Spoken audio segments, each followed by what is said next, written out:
আবার ছোটবেলায় বলা হতো ওষুধ খাওয়ার সময় বিসমিল্লাহ পড়বি না, কারণ বিসমিল্লাহ বললে বরকত হয়, তোর রোগে বরকত হয়ে যাবে, মানে তোর রোগ বেড়ে যাবে।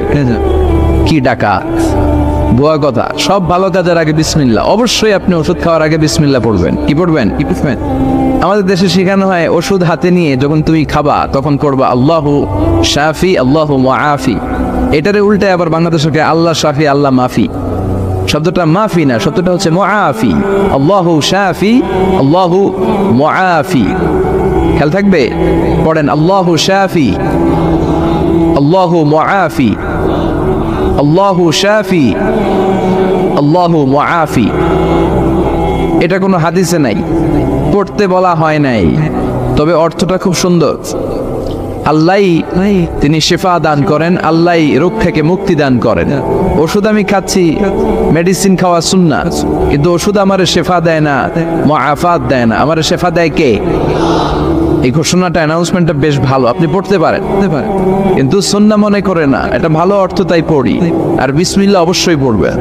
সব ভালো কাজের আগে কি? বিসমিল্লাহ। আল্লাহ বুঝার তৌফিক দান করো। তো এই যে এগুলো ভুয়া কথা, মাশহুর, এগুলোকে বলে মাশহুরুন বাইনা আলসিনাতিন নাস, মানুষের ঠোঁটে ঠোঁটে মুখে মুখে প্রচলিত, কোনো ভিত্তি নাই।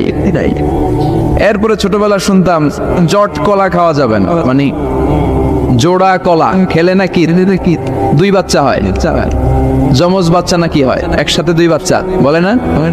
আমি আরো বেশি বেশি খাইতাম, বলতাম এটা তো আরো ভালো, এক লোকে দুই বাচ্চা হলে দুইবারের কষ্ট একবারে সামিল।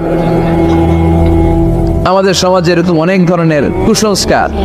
দুই কলা খেলে দুই বাচ্চা হয়, তাই না?